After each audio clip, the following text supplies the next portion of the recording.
Na Rádio Bandeirantes, eleições 2022.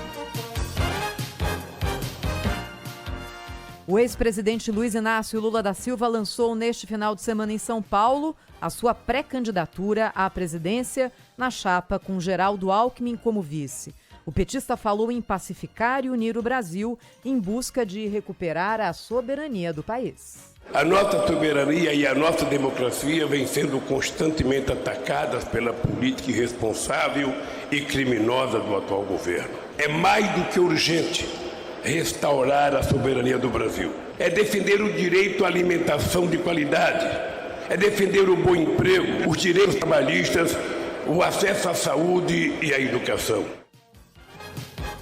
Diagnosticado com Covid, Geraldo Alckmin participou por vídeo desse evento e defendeu a união com Lula, de quem era adversário histórico. Quando o presidente Lula me estendeu a mão, eu vi nesse gesto muito mais do que um sinal de reconciliação entre dois adversários históricos. Vi um verdadeiro chamado à razão. São 8h27, análise aqui no Jornal da Bandeirantes. Gente, vamos chamar para nossa conversa o cientista político Fernando Schiller, professor do INSPER, que é colunista aqui do Jornal Gente, vai tratar desse assunto mais uma vez. Também teve o Lula elogiando a Dilma, apesar de dizer, no meu governo ela não vai fazer parte não. Aí saiu com aquela desculpa honrosa, né? Uma ex-presidente da República não cabe no ministério, mas ele, quando foi ex-presidente da República, quase coube no ministério da Dilma, lá naquela época que estava para ser preso. Vocês lembram, né, do áudio do Bessias famoso. E aí, Schiller, o que a gente pode falar dessa história toda aí? Qual é a grande notícia do fim de semana, depois desse evento do lançamento oficial da candidatura Lula-Alckmin? Tudo bem, Pedro, Thaís, Cláudio, Sônia, nossos ouvintes. Olha, começou a campanha, né? Essa é a manchete. Eu diria que o Lula vinha falando muita coisa de improviso, e no improviso é sempre um risco, né? Alguns dizem que é o risco de dizer o que você realmente pensa, aí cada um pode avaliar, mas vamos lembrar, o Lula vinha numa série de declarações que foram gerando desgastes, algumas no campo econômico, revisar o teto de gastos, intervir na Petrobras, revisar a reforma trabalhista, algumas no campo dos costumes, tema do aborto, um dia a favor do aborto, outro dia era contra o aborto. Recentemente, na revista Times, ele disse que o Zelensky, presidente da Ucrânia, era tão culpado quanto o Putin pela guerra. Enfim, então vinha uma sequência de declarações que, obviamente, vão levando desgaste da pré-candidatura. A campanha começa na medida que você tem esse evento, é um evento de enquadramento. O que é um enquadramento? Então, você tem lá no fundo não mais o vermelho, mas o verde, a bandeira do Brasil, a bandeira dos estados. Você tem um discurso lido, né? Ou seja, você evita o improviso, e a partir dali um discurso feito de generalidades. Você não tira nada praticamente daquele discurso do Lula, 47 minutos. Eu até observava bem as pessoas, muita gente um pouco impaciente, porque não foi um discurso monótono, né? Quer dizer, perdeu aquela característica clássica do Lula como um grande agitador de auditórios, né? Um speaker que empolga aquela militância do PT. Você tinha ali em torno de 4 mil militantes do PT, a boa parte militantes históricos, estavam muito desejosos de ouvir um discurso empolgado, tradicional do Lula, mas ele fez um discurso contido, elaborado pela equipe de marketing, né, para dizer alguma coisa, não dizer nada. Né? O que ele disse, na verdade, no discurso?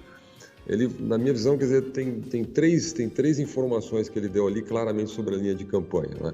Primeiro que a retórica, a linha de campanha é a do PT, não tem nada a ver com o Geraldo Alckmin. Né? Qualquer apelo à modernização, não é? A ideia de que você vai ter o Lula da Carta ao Povo Brasileiro, ou seja, algum aceno mais modernizador, digamos assim, da economia, etc., não apareceu no discurso. É um discurso tradicional, muito saudosista, muito passadista, mencionando realizações do seu governo. O governo Lula terminou há 12 anos atrás, então é um governo de 20 anos atrás a 12 anos atrás. Obviamente o governo faz muita coisa, a memória vai perdendo um pouco o seu espaço. Então, citar dados de um governo de 15 anos atrás é meio fácil e meio chato, né? Mas cumpre um certo papel para dizer que lá atrás era bom e que agora é ruim, né?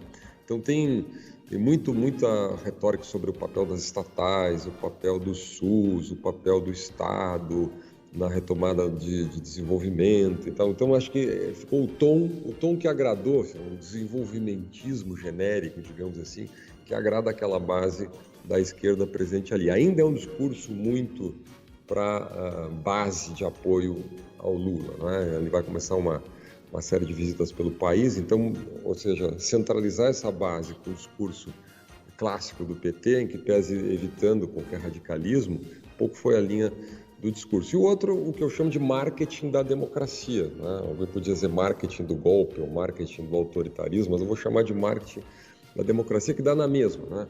Que é a ideia de que existe um grande risco no país, né? O risco do autoritarismo, em que é preciso uma união de todos os democratas para salvar o Brasil do autoritarismo, né? Isso é um discurso que é reproduzido ad nauseam, né? Boa parte da imprensa que apoia o PT tem esse discurso. Semana passada, coincidente, não sei se foi coincidência ou não, né? Mas você teve várias colunas, vários artigos na mídia dizendo exatamente a mesma coisa. Então esse é um discurso que já vem da campanha de 2018, atravessou todo o governo Bolsonaro e vai ser novamente uma tônica da campanha atual. Obviamente pega mais a classe média, pega uma parte da imprensa, pega a academia, pega militantes, enfim. Quer dizer, então, e tem uma certa verossimilhança, porque é uma discussão toda sempre nas entrelinhas sobre o sistema eleitoral, e tem CP, né, inquérito das fake news, tema de liberdade de expressão. Então esse tema vai ser instrumentalizado o tempo inteiro na campanha. E obviamente a questão econômica. Você tem uma inflação, hoje estava vendo anualizada, de 12% e taxa de juros base da economia 12,75%. Obviamente boa parte dos ganhos que o país teve, uma parte relevante dos ganhos com a retomada econômica após pandemia, você tem uma erosão. A inflação produz esse efeito de erosão, né, do poder de renda das pessoas. Mesmo do Auxílio Brasil, você tem um impacto grande na economia, com 18 milhões de beneficiários que recebem os R$400, mas você tem uma erosão provocada pela inflação e pela taxa de juros, que dificulta crédito na economia. Então, isso, obviamente, será explorado pela campanha Lula.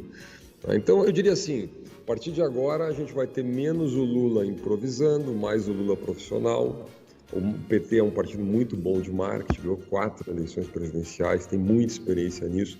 Em geral, nas campanhas do PT, o vermelho vai desaparecendo e vai entrando o verde e amarelo, né? Isso já aconteceu em várias campanhas, dessa vez aconteceu muito cedo e vai ter uma disputa por esses símbolos nacionais que, em grande medida, o grupo em torno do Bolsonaro foi capturando nos últimos anos, né? Então vamos lá, começou a campanha eleitoral, muito marketing. Eu queria até te perguntar, a Sônia aqui, eu queria até te perguntar isso que você falou. Você vê que agora o marketing começou, o vermelho sendo substituído pelo verde e amarelo, essa união aí entre Lula e Alckmin, né, arqui-inimigos e que agora se unem, como diz nas palavras de Geraldo Alckmin, estendeu a mão para um bem maior. Mas você acha que a campanha ela vai voltar para aquela história do Lulinha, paz e amor? Lembra disso, quando a imagem dele estava muito de bravo, muito briguento? O Lula, paz e amor foi uma tática de marketing que funcionou na época? Olha, Sônia, esse é um paradoxo, né? Porque, por um lado, ele obviamente é uma imagem ótima, né? Lula, paz e amor. Ontem sábado apareceu lá no discurso, então o Brasil precisa parar com a provocação, com a tensão entre os poderes, etc. Isso apareceu no discurso, mas, por outro lado, é um discurso de radicalização com o Bolsonaro, né? Então, quer dizer, do outro lado, ele chamou de fascista, quer dizer, quando você faz paz e amor, chama o adversário de fascista, isso é um paradoxo que não tem como resolver, né?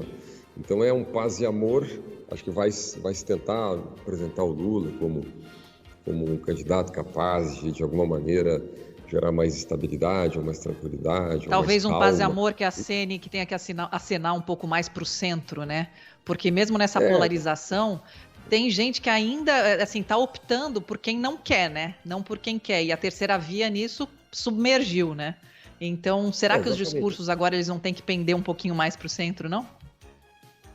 Olha, isso apareceu um pouco no gesto sábado, mas não no discurso, né? A impressão que eu tenho, olhando aquele episódio, que o Geraldo Alckmin ali é um mero coadjuvante, né? Não é tanto porque ele não estava, porque tinha um problema de Covid, então apareceu por vídeo, mas não tem, né? É um discurso 100% do PT, a lógica é toda do PT, o marketing é todo do PT. É como se você tivesse um ser estranho ali que aparece no vídeo e faz um aval, né? Quer dizer, o Alckmin ele vem com uma espécie assim de alguém que vem do centro político, etc., meio desgarrado e avaliza a candidatura Lula, né? Mas ele claramente não tem nenhum toque do PSDB naquele discurso, aquelas ideias todas ali. Aquilo é um elogio do passado, do governo Lula, que é boa parte do que aconteceu ali, e um elogio do Estado, das estatais, dos mecanismos estatais, do BNDES, dos bancos estatais. Quer dizer, essa é a lógica do discurso. Então, eu diria assim, essa campanha não tem muito como ser paz e amor, viu, Sônia? O Lula vai tentar fazer um pouco esse discurso, mas não tem como ser, é uma campanha altamente polarizada. Hoje eu li um discurso uma coluna do Marcos Mello, cientista político lá de Pernambuco, enfatizando isso. O Brasil hoje é um país tão polarizado quanto os Estados Unidos. 2016, 2020, a campanha eleitoral americana. Quer dizer, tanto é que os partidos de centro, eles sumiram. Por que os partidos de centro sumiram? Porque eles são frentes que, diante da polarização, eles simplesmente desmancham, eles desmancham. Então, né, os políticos regionais, esses partidos, eles vão para a polarização também. Então, eu acho que não tem muito como escapar. A campanha vai ser duríssima, vai haver uma disputa pelos símbolos nacionais. E esse tema, né, Sônia, da democracia, ele polariza mais ainda, porque no fundo o que o Lula está dizendo é o seguinte: nós somos os democratas, vocês não são. Nós somos o lado do bem, vocês são o lado do mal. É um pouco o discurso aquele do ministro Barroso lá em Harvard, né, o bem contra o mal. Inclusive o PT lançou a primeira peça de campanha, aliás, muito bem feita. Exatamente toda a peça de campanha, é um vídeo bem contra o mal, a vida contra a morte, etc. Então é um discurso de superpolarização. Acho que fica um pouco difícil falar aí nesse contexto de paz e amor, né? Fernando Schiller, cientista político, colunista aqui do Jornal Gente da Rádio Bandeirantes, está sempre conosco na bancada do Jornal Gente. Obrigada, viu, Schiller? Até a próxima. Boa semana, grande abraço. Obrigada, Schiller.